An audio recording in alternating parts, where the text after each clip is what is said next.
Welcome students, पुनः आपका पढ़ लो इंडिया में स्वागत है। बच्चों, हम डिस्कस क्या कर रहे थे? हम डिस्कस कर रहे थे आपसे न्यूमेरिकल्स, कूलाम्स लॉ से संबंधित न्यूमेरिकल।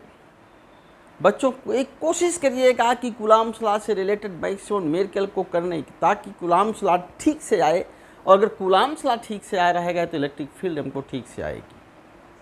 ओके, एक वीडियो हम और शेयर डिस्कस करने जा रहे हैं। लास्ट है ये कूलाम्स लॉ के न्यूमेरिकल पर ही, क्योंकि मैंने बहुत सारे वीडियो लॉ को डिस्कस करने के लिए बनाए न्यूमेरिकल को। एक तो पैरेललोग्राम को ही हम डिस्कस करते रहे, फिर कंपोनेंट में शायद एक या दो वीडियो बनाए होंगे। ओके, एक या दो वीडियो। उसके बाद न्यूमेरिकल में दो हम कर चुके हैं, थर्ड। ओके स्टूडेंट्स, तो न्यूमेरिकल हम अगेन, और वही क्वेश्चन जो पिछले वीडियो में लास्ट था उसी में थोड़ा सा तब्दीली हम कर रहे हैं। क्वेश्चन ये है आपके सामने, ए बी सी एक स्क्वायर है जिसकी प्रत्येक भुजा ए है। हर प्रत्येक कोने पर आवेश कितना रखा है? कैपिटल क्यू रखा है। इसके केंद्र पर हम कितना आवेश रखें कि संपूर्ण निकाय संतुलन में हो? तो पहले अब केंद्र पर जो रखा है वो संतुलन में है कि नहीं? पूरे निकाय की हम बात करना चाह रहे हैं। पूरे निकाय का मतलब हुआ कि हर आवेश संतुलन में हो। और संतुलन का मतलब क्या होता है? संतुलन का मतलब होता है कि परिणामी बल क्या हो? शून्य। ये संतुलन की मीनिंग है। किसी भी ऑब्जेक्ट के संतुलन होने के लिए, इक्विलिब्रियम में होने के लिए क्या बेसिक कंडीशन है कि net force must be zero. तो नेट फोर्स की वैल्यू जीरो होनी चाहिए। Sum of all forces must be zero. जैसे अगर हम बेटा यहाँ पर क्यू रखें, ध्यान दें, तो ये महोदय तो संतुलन में होंगे। क्यों? क्योंकि ये इनको रिपेल करेगा। अगर हम इसकी बात करें, चलिए हम सेपरेटली बना लेते हैं। ये हमने ये शो कर दिया। ये प्रॉब्लम हमारी नहीं है, प्रॉब्लम से रिलेटेड प्रॉब्लम है ये। Same thing.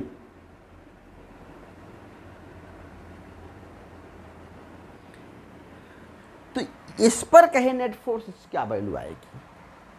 चलिए पहले हम इसी को डिस्कस करते हैं, फिर उसके बाद। ठीक, क्वेश्चन है आपका, इन डायग्राम क्यू पर परिणामी बल की गणना करें, कैपिटल क्यू पर। ओके, डायग्राम में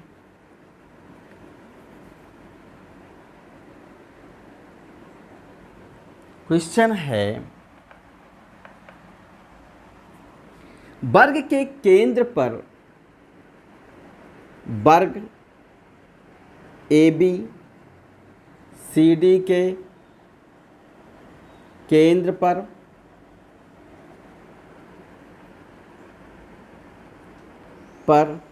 रखे आवेश कैपिटल क्यू पर परिणामी बल, रिजल्टेंट फोर्स बल के गणना करें।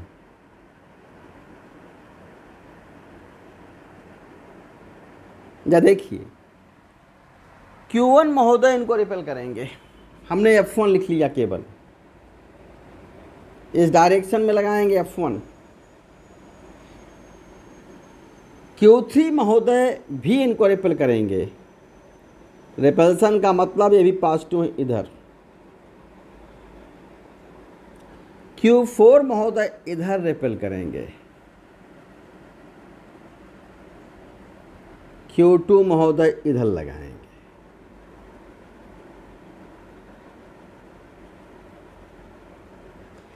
F3 F1 के अपोजिट है, F4 F2 के अपोजिट है। अगर इनके परिमाण इक्वल हो जाएं तो नेट फोर्स भी इन पर क्या आएगा? हो जाएगा जीरो। इट मीन ये संतुलन में होंगे। ओके, जरा वैल्यूज को हम कैलकुलेट करते हैं। F1, पहली चीज़ तो देखिए ए है हमारे पास। अगर हम ये पॉइंट O ले लिया, AO कितना होगा?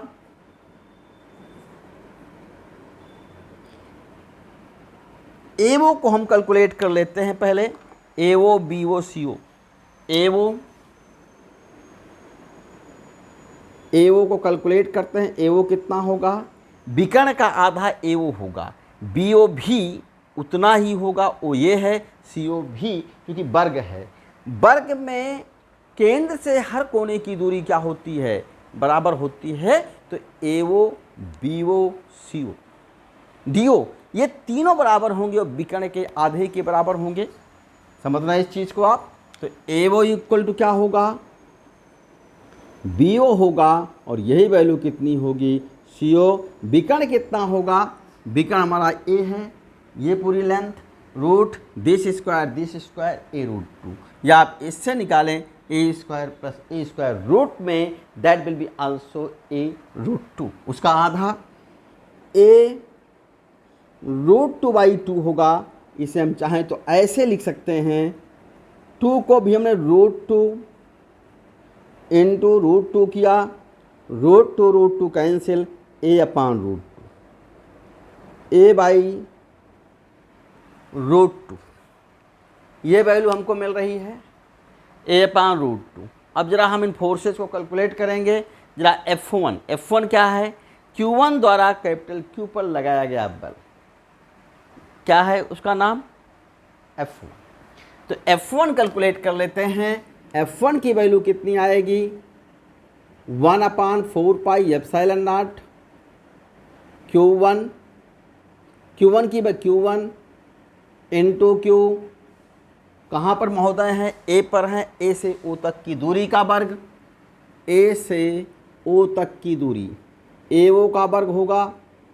एओ की वैल्यू को हम रख देंगे, that is equal to 1/4 pi epsilon not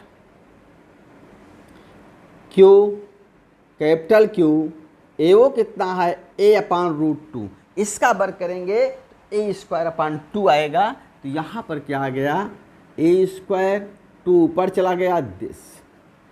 F2 जरा कैलकुलेट कर लीजिए, 1/4 पाई एप्सिलॉन नॉट Q2, ये F2 किसके बीच, इनके और इनके, तो ये आवेश Q है, ये भी Q into Q, Q2 Q है, डिस्टेंस भी क्या है, BO का वर्ग, BO की वैल्यू कितनी है, A बाई रूट 2, तो वही वैल्यू आ गई, ए स्क्वायर। F3 कितना होगा, फोर्स अप्लाइड बाई Q3 है, F3 का मान कितना आया, 1/4 pi epsilon not Q and CO की बाई डिस्टेंस, CO का स्क्वायर, ये भी वैल्यू कितनी है, A बाई रूट 2, उसका वर्ग करोगे तो ए स्क्वायर 2 ऊपर।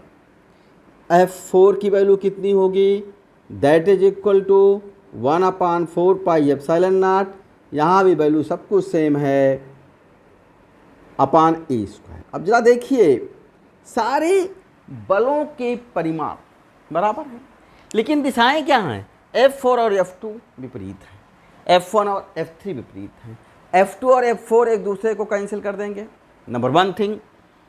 F2 और F1 और F3 भी एक दूसरे को कैंसिल कर देंगे, यानी सारे फोर्सेज, एक F1 जो है किससे कैंसिल हो रहा है, F3 से, और F2 किससे कैंसिल हो जाएगा, F4। अतः परिणामी बल क्या होगा, 0 आएगा, यानी बैलेंस में होगा, इक्विलिब्रियम कंडीशन में होगा, हमारे पास कैपिटल Q संतुलन की स्थिति में होगा।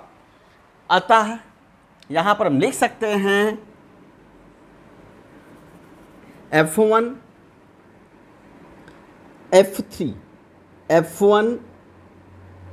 F1 तथा F3 एक दूसरे को निरस्त करेंगे, F3 एक दूसरे को निरस्त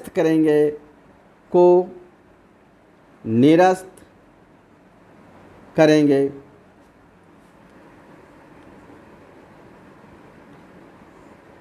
F2 और F4, F2 तथा F4 एक दूसरे को निरस्त करेंगे, एक दूसरे को निरस्त करेंगे। अतः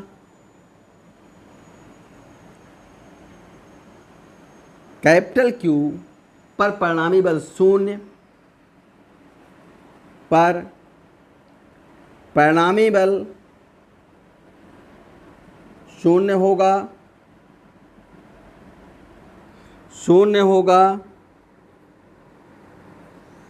क्यों संतुलन की स्थिति में होगा, संतुलन में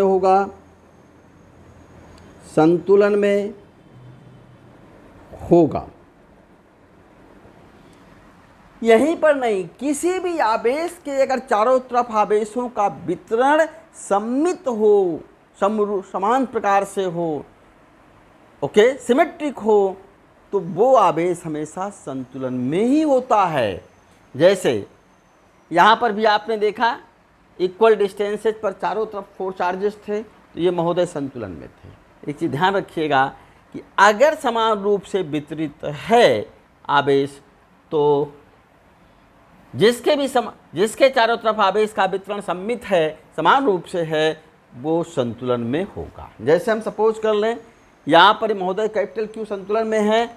अगर हम एक सर्किल में, ये सर्किल है मान लें, इस पर आवेश का वितरण है इसके सरकमफेरेंस पर, एक सर्किल ले लिया बेटा, सपोज ये एक सर्किल है,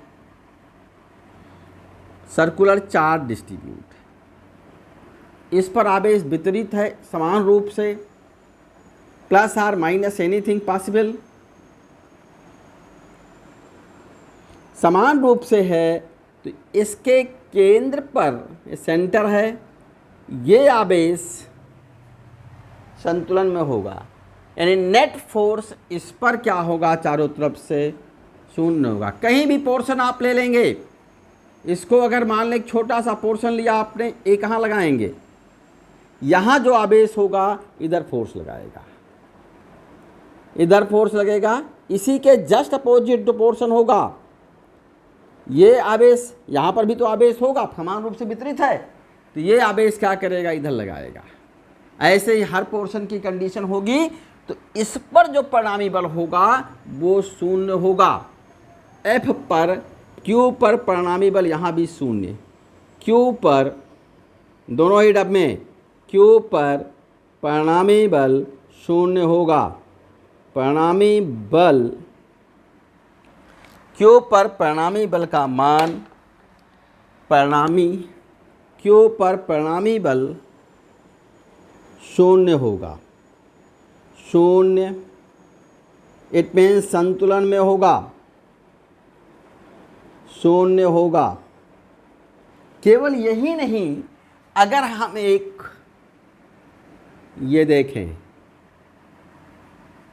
एक हमने क्या किया, एक इक्विलैटरल ट्रायंगल ले लिया, इस पर क्यू है, इस पर क्यू है, इस पर क्यू है, इसके केंद्र पर ये इक्विलैटरल ट्रायंगल है 60 डिग्री, 60 डिग्री, ये महोदय भी 60 है। अब अगर हम देखें केंद्र, इनका केंद्रक ही केंद्र होता है, केंद्रक आप जानते हैं सेंट्रॉयड,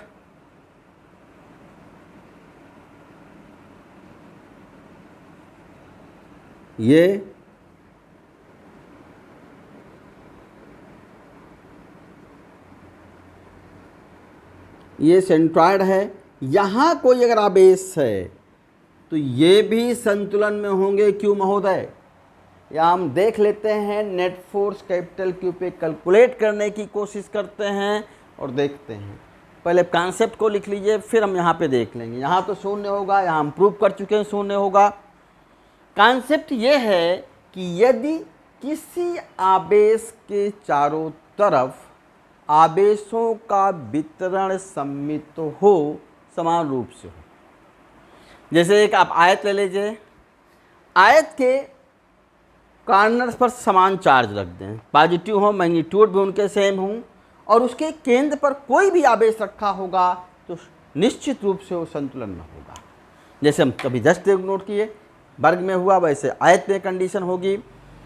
सर्किल में भी हमने देखा कि अगर हम सर्किल के केंद्र पर कोई आवेश रखे हैं और उसके चारों तरफ, इट मीन परिधि पर आवेश समान रूप से वितरित हो पूरी परिधि पर, तो क्या कंडीशन हमको मिलेगी?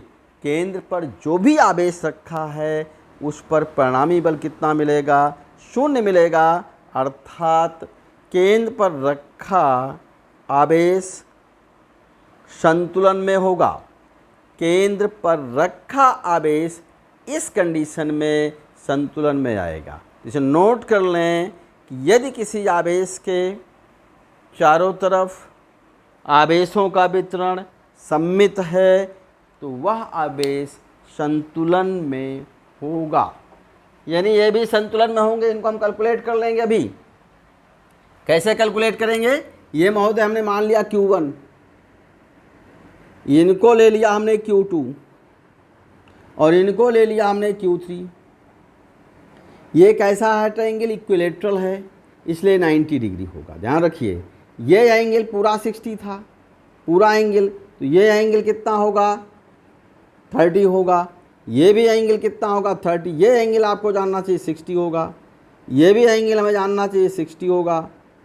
ये एंगल भी हमें जानना चाहिए 60, सारे 60। ये भी 60, ये भी 60, ये भी 60, 6 1 2 3 180 1 2 3, सारे एंगल 160 होंगे।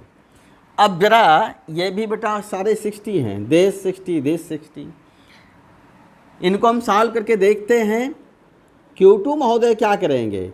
यहाँ पर कैपिटल Q आवेश है, इनको रिपेल करेंगे, यानी हम F2 लिख लिए। Q3 महोदय भी इधर लगाएंगे, इन पर F3 लिख लिया। और ये Q1 महोदय कहाँ लगाएंगे? बिल्कुल सीधे नीचे। ये फोर्सेज होंगे। क्या आप हमें बता सकते हैं कि ये पॉइंट O लिया अगर तो, या इसे A, ये पॉइंट A है, ये पॉइंट B है, ये पॉइंट C है, इसे O लिया। दिस पॉइंट AO की वैल्यू कितनी होगी? AO की लेंथ कितनी होगी? BO की लेंथ कितनी होगी? CO की लेंथ कितनी होगी? क्या आप बता सकते हैं इस वैल्यू को? यानी किसी इक्विलेटरल ट्रायंगल में सेंट्रॉइड की डिस्टेंस कोने से, कॉर्नर से कितनी होगी? किसी भी वर्टेक्स से कितनी होगी? बेटा ये पूरी लेंथ, पहली चीज़ तो सेंट्रॉइड कैसे डिवाइड करता? 2:1 में। AO बटे OD, ये रेशियो आता है 2:1। अब ये एंगल कितना है? कंप्लीटली 60 डिग्री है। ये 60 डिग्री है बेटा, तो साइन 60 आप ले लीजिए। पहले हम साइड को ही कैलकुलेट करते हैं, फिर देखते हैं साइन 60 की वैल्यू कितनी आएगी। कहाँ से हम ले रहे हैं? किस ट्रायंगल में? ABD, त्रिभुज ABD से साइन 60 की वैल्यू कितनी आएगी? जरा गौर करें। परपेंडिकुलर AD अपान क्या आएगा? AB आ जाएगा, AB आएगा। AB कितना है? ये साइड की लेंथ है, A ले लिया हमने। ये भी साइड की लेंथ है, नीचे वाली भी साइड की length A, AD upon A। It mean AD की वैल्यू क्या आ गई? A साइन 60, A साइन 60 आया। साइन 60 कितना होता है? √3/2, A √3/2। ये OAD को दो हिस्सा, ये 2:1 में विभाजित करता है। AD को 2:1 में विभाजित करता है। ठीक। सो AO कितना होगा? AO की वैल्यू 2:1 में किसी को डिवाइड करना हो तो कैसे करेंगे? रेशियो डिवीजन आप जानते हैं, ratio upon sum of ratio into value, total value. तो रेशियो हमारे पास 2:1 है, हमें 2 वाला हिस्सा चाहिए, तो क्या हो जाएगा? 2/2 + 1 इनटू टोटल 2 और 1 का रेशियो है, तो 2/1, 2/2 + 1 इनटू क्या हो जाएगा? AD आ जाएगा। ये वैल्यू कितनी हो गई? 2/3। AD की वैल्यू कितनी है? रख दीजिए A/2 √3, तो वैल्यू क्या आ गई? ये कैंसिल हो गए। आप चाहें तो √3 इसको कैंसिल करेंगे तो यहाँ √3 बचेगा, A/√3। ये केवल AO नहीं होगा, यही वैल्यू BO भी होगी, यही वैल्यू CO। ठीक से डायग्राम बनाएंगे तो हमको ये मिलेगा AO इक्विलेटरल ट्रायंगल, ध्यान रखें, BO CO A/√3। याद कर लीजिए इसे कि किसी भी समबाहु त्रिभुज में केंद्रक की दूरी, कार्नर से केंद्रक की दूरी इटवीन AO जितना होगा उतना BO होगा, उतना ही CO। और ये वैल्यू कितनी आती है? A/√3। A क्या है? A है भुजाओं की लंबाई। सारी भुजाएं समान लंबाई की होंगी। ओके, नोट कर लीजिए इसको, तभी हम वैल्यू कैलकुलेट कर लेते हैं। अब हम वैल्यू कैलकुलेट करते हैं, फोर्सेज की वैल्यू कैलकुलेट करते हैं, फिर देखते हैं क्या वैल्यू आती है। ओके, अब बेटा, अब ये महोदय F1 लगा रहे थे Q1, इधर रिपेल कर रहे थे। Q2 महोदय क्या कर रहे हैं? इधर लगा रहे हैं। Q3 इधर लगा रहे हैं। इनके बीच कोण कितना है? अगर हम देखें तो बेटा ये भी 60 है, ये भी 60, तो ये पूरा 120, 60 + 60 120, और ये बेटा कितना 60, ये भी है 60, ये भी है, यानी ये एंगल हमारे पास 60, सारे एंगल 60 में लिखा नहीं है यहाँ पर, ये भी बेटा 60, ये भी 60, ये भी 60। ठीक, हमारे पास F1 F2 F3 को हम पहले कैलकुलेट करते हैं, फिर हम रिजल्टेंट को फाइंड करेंगे। यहाँ पर F1 कितना आएगा? F1 की वैल्यू कितनी हो गई? F1 का मतलब है Q1, Q पर यहाँ पर Q है, Q पर Q1 द्वारा लगाया गया बल 4πε0, दोनों का product Q × capital Q। Distance कितनी है? AO का वर्ग होगा, और AO कितना है? A/√3, उसका स्क्वायर करोगे, A/√3 का स्क्वायर तो A² तो यहाँ होगा, लेकिन 3 ऊपर। यही सेम फोर्स जरा F2 निकालिए, 1/4πε0 Q2 it mean Q × capital Q into BO का स्क्वायर, लेकिन BO भी वही है। इसका मतलब ये वैल्यू भी इतनी ही आएगी, F2 का मान भी इतना ही होगा, F3 का मान भी इतना ही होगा। हमने लिख दिया F', और उसका मान कितना है? 29। तीनों ही फोर्सेस केंद्रक पर रखे Q पर, कैपिटल Q पर, आवेश पर, तीनों जो कार्नर वाले हैं इक्वल फोर्सेस को लगाएंगे। अब हम जरा इनकी वैल्यूज को कैलकुलेट करने की कोशिश करते हैं। F2 और F3 के बीच कोण कितना है? ये कोण बेटा 60, ये भी 60, तो टोटल कोण 120। ये कंडीशन हो गई। जरा देखने की कोशिश करें, ये हमारे पास A, ये कंडीशन है बेटा, सॉरी ये कंडीशन है सीधे। यहाँ से अगर एक लाइन पैरेलल टू BC डाल दें, ध्यान दीजिए तभी समझ में आएगा बेटा। पैरेलल टू BC डालें तो 30 होगा, ये भी कोण, ये कोण पैरेलल टू BC डालेंगे तो ध्यान रखिए इसके साथ ये कोण 30, इसके साथ क्यों पूरा है 60 था। ये हमारे पास देखिए ये 60, ये 60, ये 60, ये 60, ये 60, ये 60, कितना हमारे पास 1 2 3 180, फिर ये 60, ये 60, ये 180। तो बेटा ये कोण थोड़ी सी ज्योमेट्री, दिस कोण इसको x मान लें 30 डिग्री, इसको हम y मानेंगे ऊपर तो 30 डिग्री। ये एक बल हमारे पास कहाँ लग रहा है? F3 लग रहा है, F1 लग रहा है, ये F2 कहाँ? ध्यान दीजिए F2 की वैल्यू कितनी है? ये कोण हमने कहा इसके साथ x माना पैरेलल टू BC को, तो ये एंगल 30 डिग्री है, ये 30 डिग्री है। ये भी हमारे पास क्या किधर है महोदय? ये कौन थे? F3 शायद थे। ये 30 डिग्री पर हैं, ये 30 डिग्री है। ये कोण कितना बचा?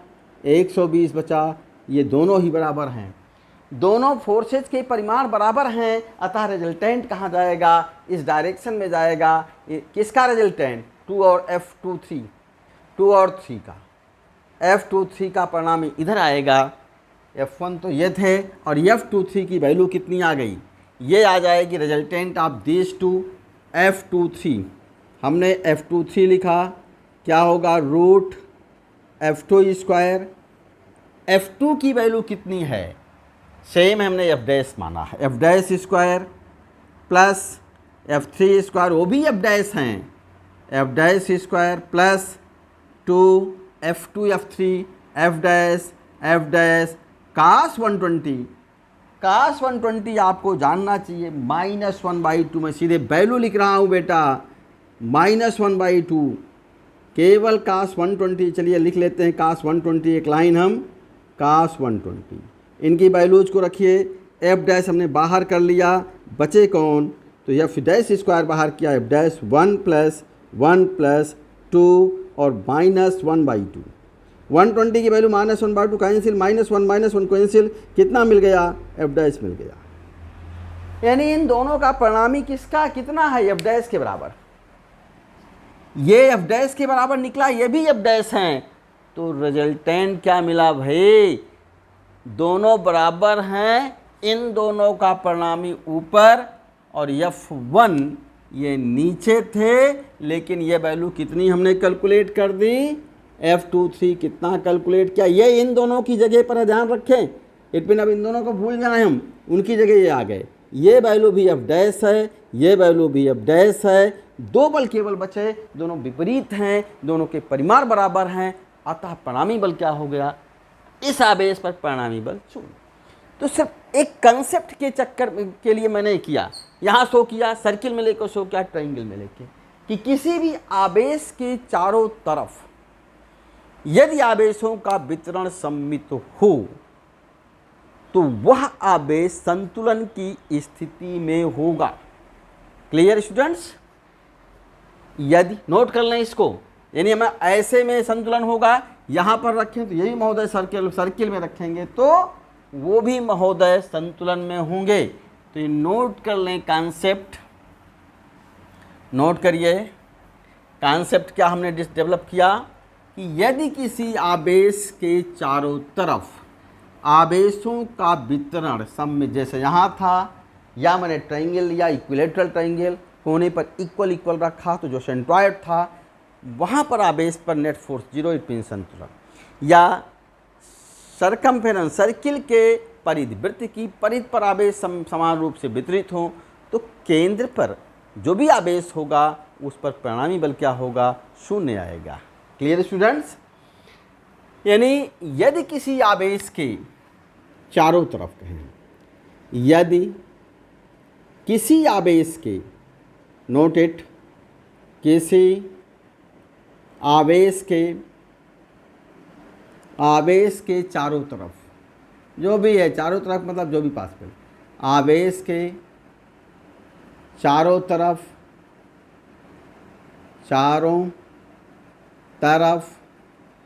आवेशों का वितरण, आवेशों, किसी आवेश, चलिए मैं कैपिटल क्यों लिख दे रहा हूँ, आवेशों का वितरण, आवेशों का वितरण सममित हो, सिमेट्रिक हो, वितरण सममित हो, सममित हो, तो आवेश Q संतुलन में होगा, आवेश Q संतुलन में होगा। संतुलन का मतलब क्या हुआ, संतुलन में होगा, इट मीन रिजल्टेंट फोर्स उस पर कैपिटल Q पर 0 होगा बच्चों। आवेश पर संतुलन का मतलब क्या हुआ, रिजल्टेंट फोर्स क्या होगा, 0 होगा। एक हम न्यूमेरिकल फिर हम यही बनाते हैं, हम लोग डिस्कस करते हैं। ओके स्टूडेंट्स, अब शो करने की हमें नीड नहीं बहुत कि हम फोर्स शो कर, नथिंग।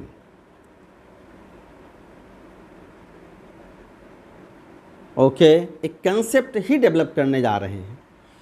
ये इसे नोट किया, इसे नोट कर लें। Okay, noted.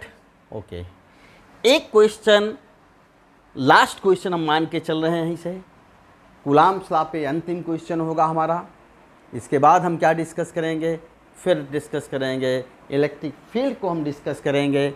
Okay students, okay जरा आप देखिए आप, अब यहाँ पर क्वेश्चन क्या है, ये कंडीशन थी हमारे पास, AO की लेंथ जितनी है उतनी ही BO होगी, उतनी ही CO all length, AO BO CO DO, और कितनी वैल्यू होगी A/√2, यहाँ तक A से O A/√2, ये भी A/√2।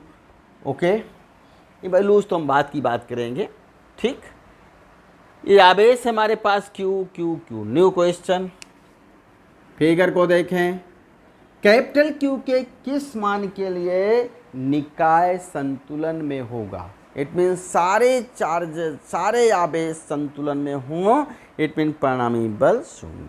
ये क्वेश्चन है आपका, क्वेश्चन है कैपिटल Q के किस मान के लिए, ये कैपिटल Q के किस मान के लिए, मान के लिए संपूर्ण निकाय, संपूर्ण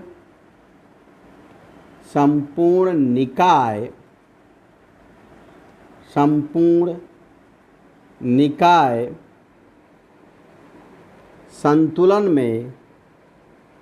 संतुलन में होगा। ये क्वेश्चन है।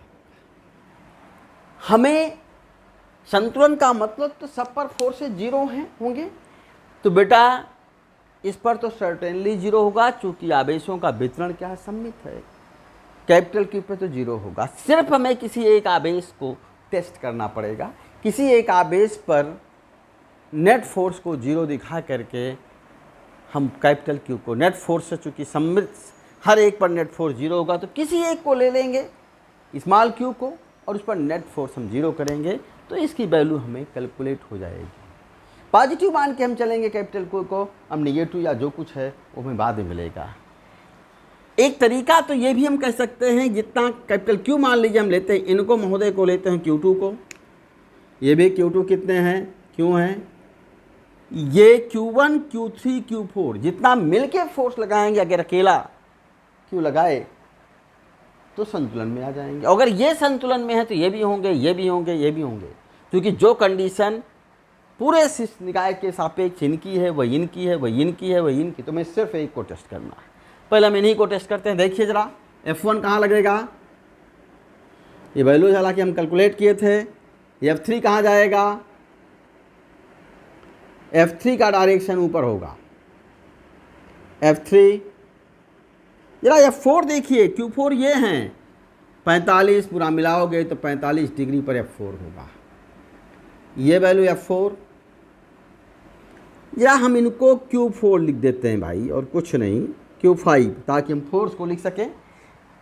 F5 कहाँ होगा, इसी के बाद।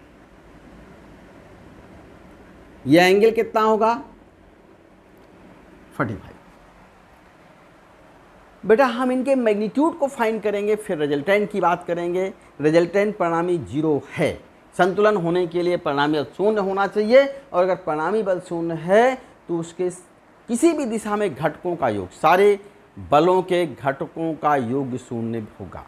कोई भी अगर वेक्टर शून्य है तो उसका x component and y component both must be zero. F1 की वैल्यू कितनी आएगी, कैलकुलेट किए थे, हालांकि हम दोबारा कर लेते हैं, यही क्वेश्चन था लगभग। F1 का मतलब क्या है, F1 हम कैलकुलेट कर लेते हैं। सोल्यूशन देखिए, F1 कैलकुलेट करते हैं पहले। F1 क्या था, force applied by Q1 at Q2, basically that is F21 है, तो ये F1 था, फोर्स अप्लाइड बाय दिस। ये क्या होगा, 1/4 pi epsilon naught, product of this and this, both are Q, दोनों ही Q हैं, इनके बीच की दूरी क्या है। बेटा जरा हम Q3 F3 को देखिए, इनकी वैल्यू क्या आएगी, बिल्कुल सेम होगी एज F1।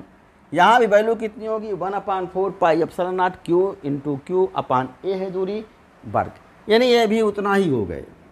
F3 महोदय भी उतने ही हो गए। जरा F4 को देखिए, ये कितने होंगे 4 pi epsilon not. Okay, Q into Q. दूरी कितनी है, दूरी हो गई Q4 और Q2 के बीच, ये पूरी a/√2 है। इस पूरे दूरी का वर्ग यहाँ से, यानी BD का square, that is a into √2 का स्क्वायर, और कितनी वैल्यू होगी 2a²। तो मैं सीधे लिख दे रहा हूँ F5 कितना होगा, F5 कौन सा फोर्स है, इनके द्वारा लगाया गया बल। ये अगर हम सिर्फ इतनी दूरी की बात करें, केवल इतनी दूरी की बात करें, तो ये दूरी इस पूरी दूरी का इट मीन इसका आधा होगी।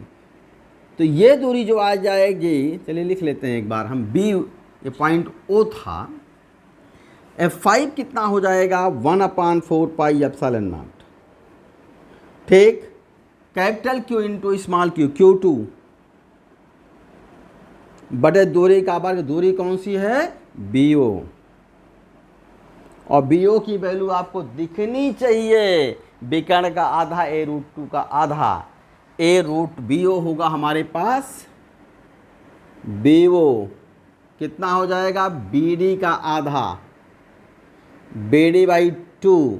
BD कितना है, a√2 है, अपान 2 करोगे तो हम चाहें इसे कैंसिल कर दें, तो क्या वैल्यू आ गई आपके पास, a/√2 यहाँ रखोगे, वर्ग करोगे इसका, a² 2 ऊपर चला जाएगा, that is equal to 4 pi epsilon naught small q, a² 2 चले गए ऊपर, तो महोदय 2 यहाँ आ गए, 1/, चलिए हम यहाँ लिख देते हैं, into 2, 1/4 pi epsilon not 2q into q/a²। ये वैल्यूज हैं।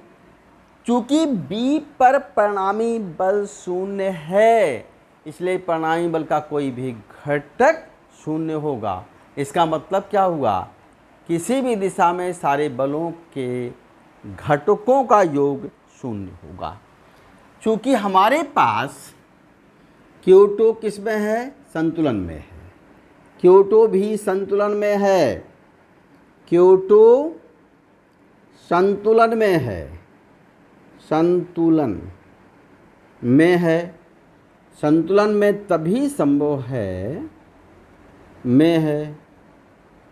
इसका मतलब क्या हुआ, जरा सोचिए, न परिणामी बल शून्य, और परिणामी बल अगर शून्य है तो परिणामी बल का घटक किसी भी दिशा में शून्य होगा। It means sigma Fx Q2 पर sigma Fx 0, sigma Fy also 0, संतुलन में है। अतः क्या मिलेगा हमें, Q2 पर लगने वाले सभी बल, चाहे x घटक ले लें या y घटक ले लें, अतः Q2 पर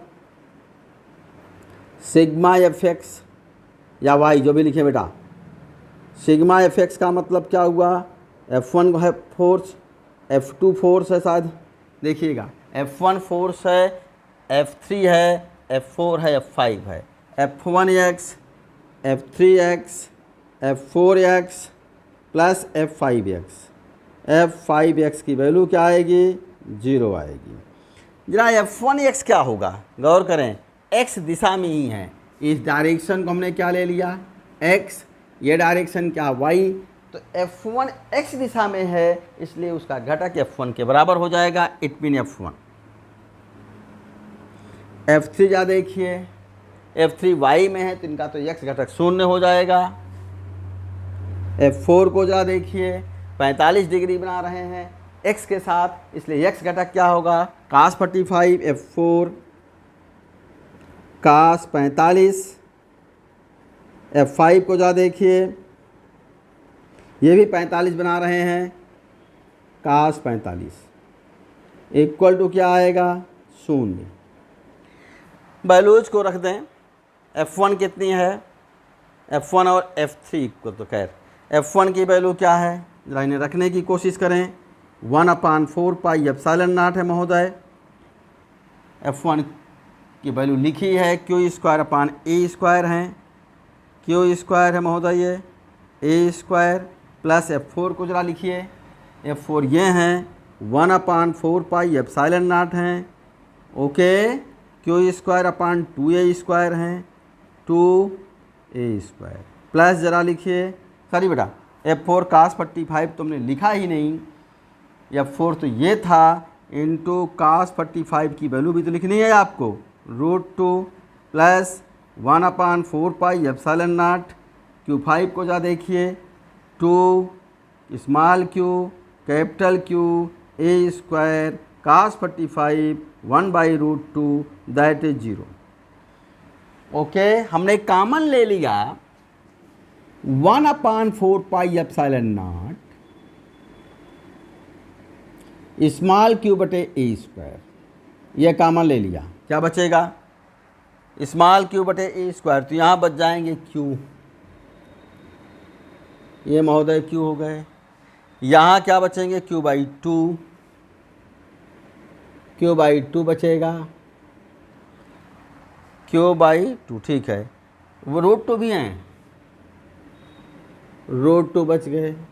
यहाँ क्या बचेंगे 2 कैपिटल क्यू, चूँकि एक क्यू तो निकल चुका है, 2 कैपिटल क्यू बटे √2 बचेगा दैट इज इक्वल टू, इसका मतलब ये चीज़, ये तो जीरो है नहीं, ये जीरो होंगे, it mean Q plus Q upon 2√2 plus 2q upon capital Q not small Q, √2 की वैल्यू क्या हो गई 0 बेटा, 2 इसको कैंसिल करो √2 बचेगा, तो √2q that is equal to क्या मिल जाएगा माइनस, ये पूरी चीज़ इधर लाए q प्लस Q/2√2, q भी कॉमन ले लें, माइनस q कॉमन ले लिया 1 plus 1/2√2 that is equal to,